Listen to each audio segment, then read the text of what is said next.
Sir, Gran Bullet from Bomboradyo. Sir, the NBI po is conducting investigation about this 2019 SEA Games possible irregularities. Sir, sa ombudsman na-dismiss yung complaints versus Secretary Vince Dizon.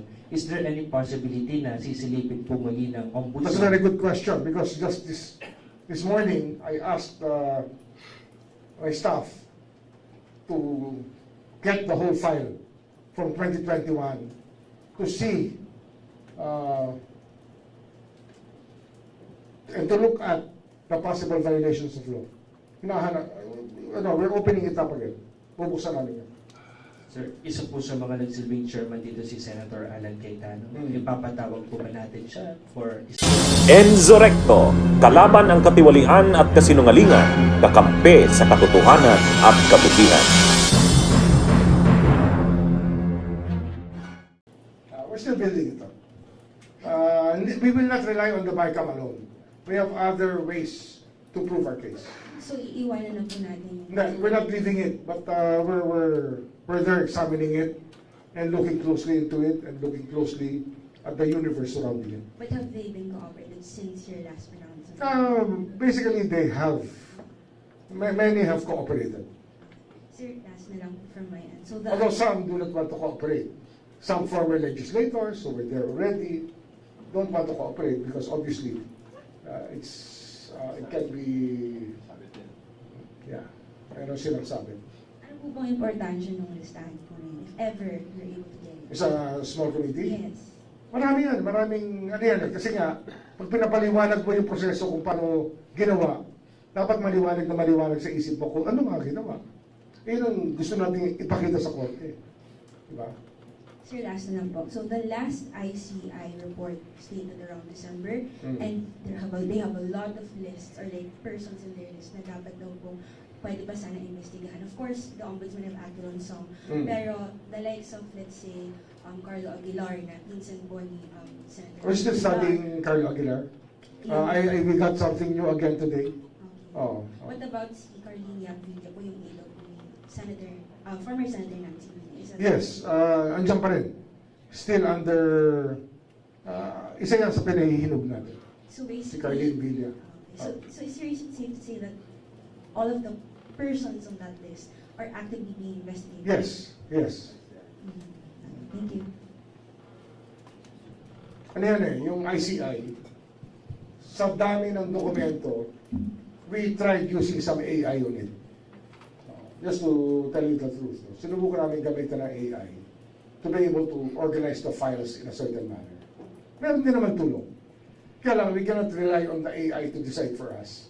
Kasi nga, sa experience namin, nag-hallucinate minsan ng AI. Kaya dapat, you always keep your feet on the ground. Nag-hallucinate, ibig sabihin, minsan nag-iimbento siya ng wala doon. Kahit kayo, pag gumamit kayo ng AI sa pagsusulat nyo, nawawala ng soul yung inyong sinusulat, nawawala ng perspective, di ba? Sir, good afternoon. How about yung grant case na pinubo naman natin about Senator Jesus Cordero? Tuloy yan. Ginagawa pa rin namin lahat yan. Ano yan eh? Alam mo, when you have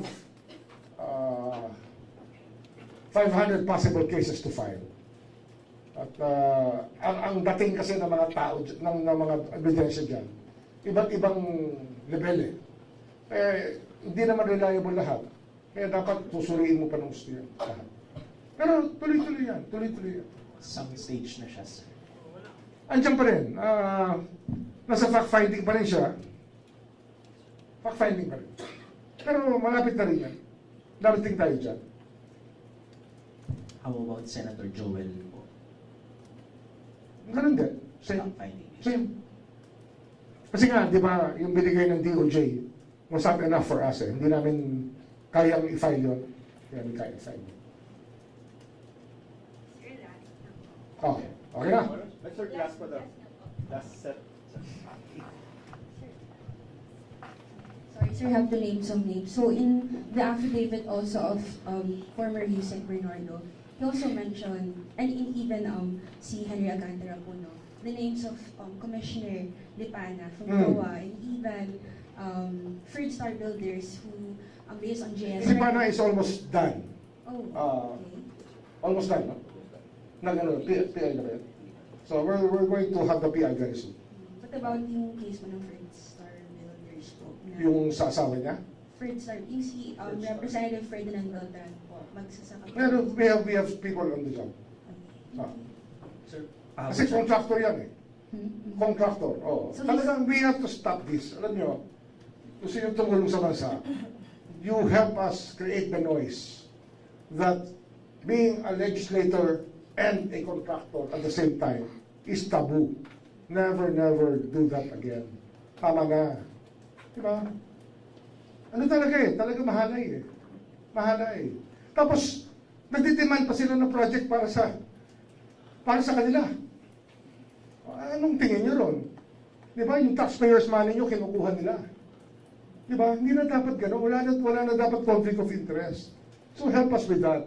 Kailangan talaga lahat tayo maging conscious na hindi pwede yung ginagawa nila. And sound the alarm whenever there's something like that. Sound the alarm.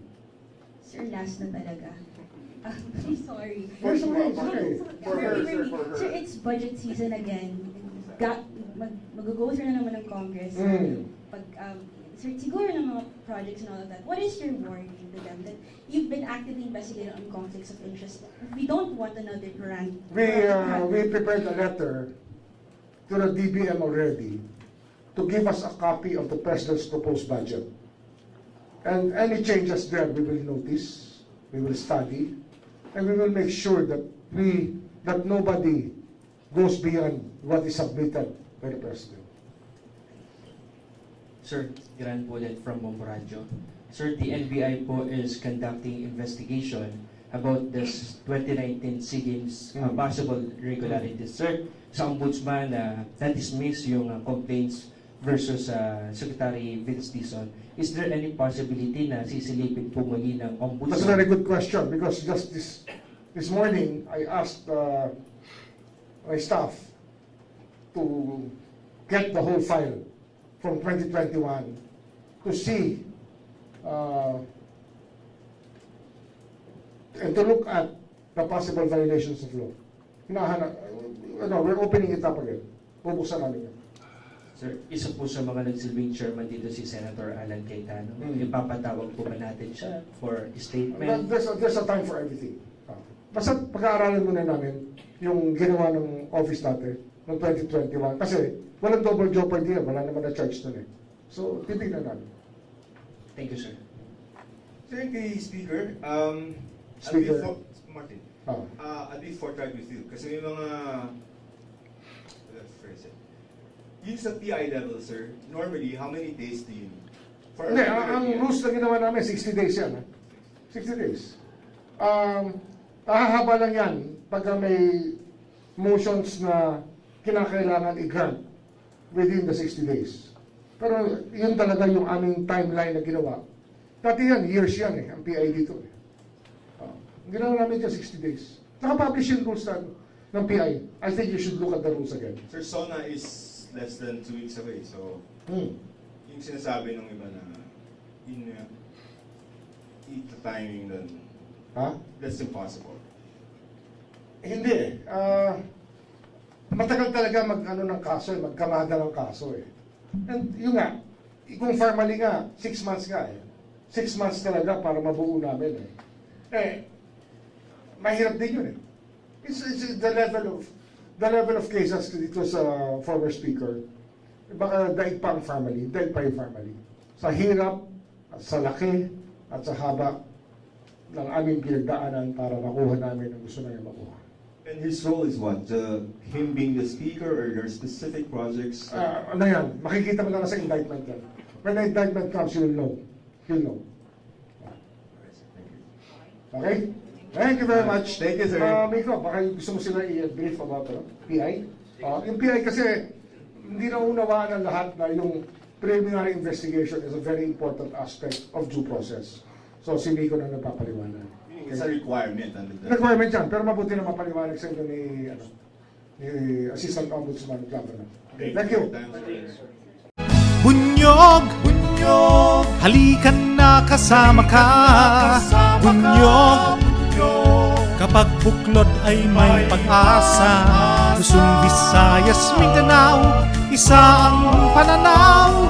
Sa bagong Pilipinas ang bunyog isisigaw. Bunyog